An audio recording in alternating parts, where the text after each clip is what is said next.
क्या आपने कभी सुना है कि 2000 साल पहले भारत पर आक्रमण करने वाले वो लोग कौन थे, जिन्होंने न सिर्फ हमारी सीमाओं को बल्कि हमारी संस्कृति को भी बदल डाला?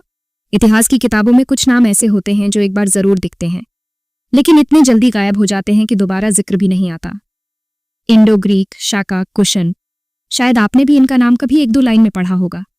लेकिन सच तो ये है कि इन लोगों का असर इंडिया पर कुछ सालों या दशकों का नहीं, सदियों तक रहा। इनका रोल सिर्फ इन्वेजन तक ही लिमिटेड नहीं था।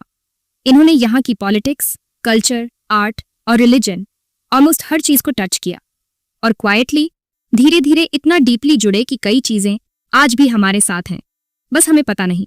जैसे शक संवत, ये कोई रैंडम हिस्टोरिकल टर्म नहीं है। ये वही कैलेंडर सिस्टम है जो आज भी इंडिया में गवर्नमेंट डॉक्यूमेंट्स में यूज होता है।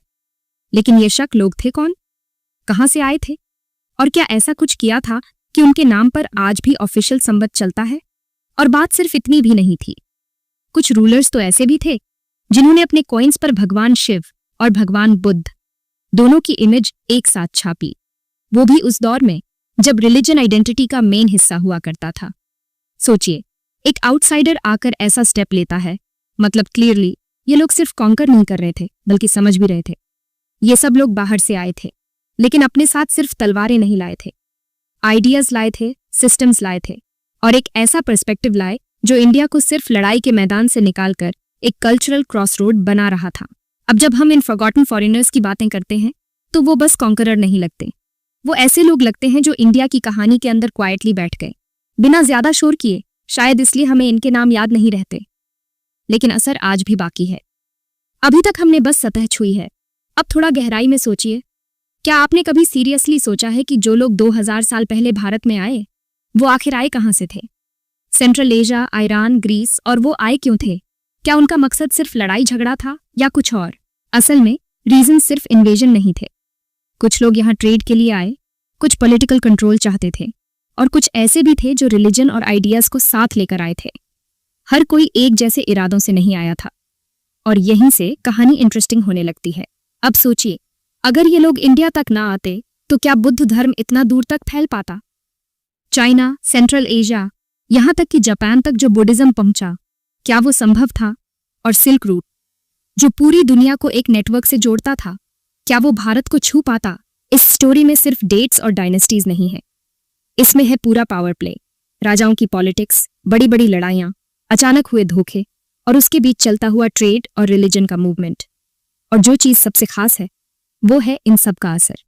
ये सिर्फ एंशिएंट हिस्ट्री नहीं है, ये वो लेगेसी है जो आज भी हमारे बीच मौजूद है, बस हम उसे पहचान नहीं पाते। तो अब शुरू करते हैं उस दौर की असली कहानी, जब बाहर से आए कुछ लोगों ने इंडिया की दिशा ही बदल दी। उनका नाम था कुषाण। आगे की कहानी में आपको बहुत कुछ मिलेगा, लेकिन सबसे पहले जानेंगे कि ये कुषाण थे कौन। कुषाण नाम तो आपने सुना होगा, लेकिन ये नाम खुद उन्होंने रखा था या किसी और ने? असल में जो कुषाण कहलाए वो शुरू से इसी नाम से नहीं जाने जाते थे। ये नाम ग्रीक सोर्सेस से आया था और शायद उनकी प्रोनाउंसिएशन या ऑब्जर्वेशन के हिसाब से बना था। ग्रीक और रोमन हिस्टोरियंस ने इन्हें कुशन कहा, लेकिन ये नाम उनके पूरे एथनिक ग्रुप को रिप्रेजेंट नहीं करता था। इनका असली संबंध एक बहुत पुरानी सेंट्रल एशियन ट्राइब से था, जिनका नाम था यूएजी। अब ये यूएजी कौन थे? यूएजी एक घुमंतू जनजाति थी, ओरिजिनली नॉर्दर्न चाइना के गंसू प्रांत में रहती थी। ये लोग अपने घोड़ों और छोटे ट्राइबल ग्रुप्स में बंटे हुए क्लैन बेस्ड सिस्टम के लिए जाने जाते थे। लेकिन फिर ऐसा क्या हुआ कि इन्हें अपना घर छोड़ना पड़ा? असल वजह थी एक और ताकतवर जनजाति का राइज, जिनका नाम था शियोंगनू। ये लोग आज के मंगोलिया और इनर चाइना के इलाकों से थे और काफी एग्रेसिव एक्सपेंशन कर रहे थे। उन्होंने यूएजी को अटैक किया और धीरे धीरे उन्हें गांसू से निकाल दिया गया। यूएजी को मजबूरी में वेस्ट की ओर माइग्रेट करना पड़ा, यानी धीरे धीरे वो सेंट्रल एशिया की ओर बढ़ने लगे। लेकिन इंटरेस्टिंग बात यह है कि इस फोर्स्ड माइग्रेशन ने ही आगे चलकर उन्हें एक ऐसा एम्पायर बनाने का मौका दिया जो इंडिया तक आ पहुंचा। मतलब जो ट्राइब चीन से निकाली गई थी, वही आगे चलकर इंडिया में कुषाण नाम से एक पावरफुल डायनेस्टी बनी। लेकिन इस ट्रांजिशन के बीच क्या क्या हुआ और यूएजी से कुषाण बनने का सफर कैसा था? जब शियोंगनू ने यूएजी पर हमला किया तो वो सिर्फ एक टेरिटोरियल लड़ाई नहीं थी, ये पूरी आइडेंटिटी पर हमला था। शियोंगनू एक बहुत ही अग्रेसिव और वेल ऑर्गेनाइज्ड नोमैडिक पावर थे जो नॉर्दर्न चाइना के बड़े हिस्सों पर कंट्रोल करना चाहते थे। उनका मकसद था बाकी सारी ट्राइब्स को या तो अपने अधीन करना या निकाल देना। या यूएजी हार गए, और ये कोई छोटी हार नहीं थी। उन्हें अपना हजारों साल पुराना होमलैंड छोड़ना पड़ा। गांसू प्रांत, जहां उनका मूल निवास था, वो अब पीछे छूट गया और मजबूरी में वेस्ट की तरफ माइग्रेशन शुरू हुआ। अब ये माइग्रेशन भी सिंपल नहीं था। ये लोग एक साथ नहीं निकले थे, अलग अलग क्लैंस, अलग अलग लीडरशिप्स के साथ धीरे धीरे मूव कर रहे थे, और इस जर्नी में कई साल लग गए। सेंट्रल एशिया पहुंचने तक यूएजी पूरी तरह फ्रैगमेंटेड हो चुके थे, अलग अलग ग्रुप बन गए थे। हिस्टोरिकल रिकॉर्ड्स बताते हैं कि यूएजी 5 मेजर पार्ट्स में बंट गए, यानी 5 ट्राइब्स या क्लैंस में। इन 5 में से ही एक क्लैन था जिसने आगे चलकर खुद को एस्टैब्लिश किया, और वही कहलाए कुषाण। कुषाण बाकी यूएजी ग्रुप से थोड़ा अलग निकले। उन्होंने सिर्फ सर्वाइव नहीं किया, उन्होंने पॉलिटिकली और मिलिट्रीली खुद को स्टेबलाइज किया और धीरे धीरे डोमिनेंस बनाना शुरू किया। और इस पूरे ट्रांसफॉर्मेशन की शुरुआत होती है कुजुला कड़फिसेस से। ये नाम शायद आपने पहले नहीं सुना होगा, लेकिन कुशन एम्पायर के फाउंडेशन में इनका सबसे बड़ा रोल था।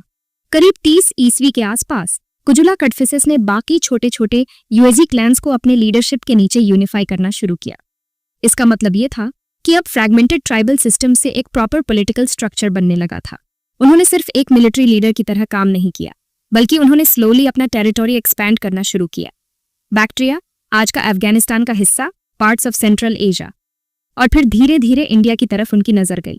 कुजुला कड़फिसेस का टाइम बहुत लंबा नहीं था, लेकिन उन्होंने फाउंडेशन ऐसा रखा कि उनके बाद वाले रूलर्स एक प्रॉपर एम्पायर बना पाए।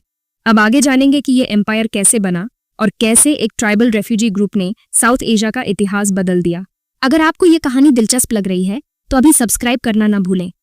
अगली कड़ी में हम आपको बताएंगे कि कैसे कुषाणों ने अपनी ताकत से इतिहास बदल डाला। तो बने रहिए हमारे साथ।